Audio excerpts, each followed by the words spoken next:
Maayong hapon niya ng Butuan on News Update sa Butuan City Public Information Office. Gipailawom sa state of calamity ang dakbayan sa Butuan tungod sa mga epektong hatod sa Bagyong Tino o gisundan pa ni Bagyong Uwan.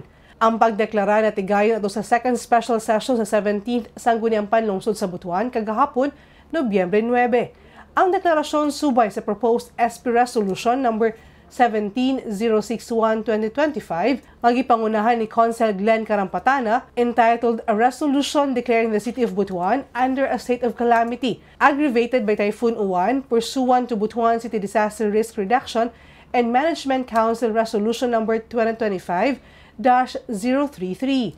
Sa gihimong assessment sa City Disaster Risk Reduction and Management Department, nakita ang halapad nga damyo sa infrastruktura, agrikultura o panginabuhian sa daghang barangay sa syudad. Kung ang usa ka syudad ipailawom sa state of calamity, mahatagan sa pagtugot ang gobyerno nga paspas makamobilize sa mga resources, maprotektahan ang mga konsumante ug makahatag gilayon og assistance sa mga individual nga naapektuhan sa kalamidad. Padayong gihangyo ang mga residente nga mahimong alerto ug mosunod sa mga official advisories na binakaron nga gipakusgan sa syudad ang disaster response operations. Libuan ka mga residente sa dakbayan sa Butuan ang naapektuhan sa Bagyong Uwan base na sa datos sa City Disaster Risk Reduction and Management Department. Base sa report, miabot sa 33 ka barangay sa dakbayan ang apektado sa bagyo tungod sa pagbaha, rain-induced landslide, coastal flooding ug mga kahoy nga natumba sa pipila ka lugar sa syudad.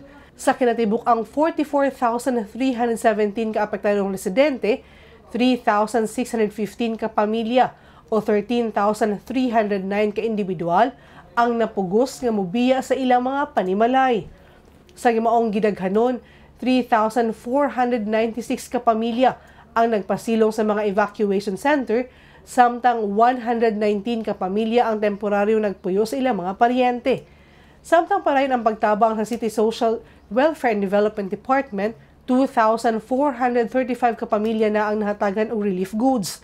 Base sa initial nga assessment, miabot sa 4,546,973 pesos ang kadaw sa sektor sa agrikultura, samtang 21 kabalay ang nadamyos tungod sa epekto sa bagyo. Bisan pa nga adunay mga pamilya nga nakabalik na sila mga balay, gihangyo gihapon sa lokal nga pangamahalan sa Butuan ang tanan nga magpabilin nga alerto.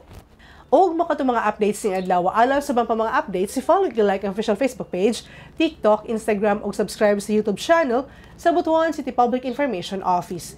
45 days na lang, Pasko na. Ako si Charmaine Awitan, daghang salamat.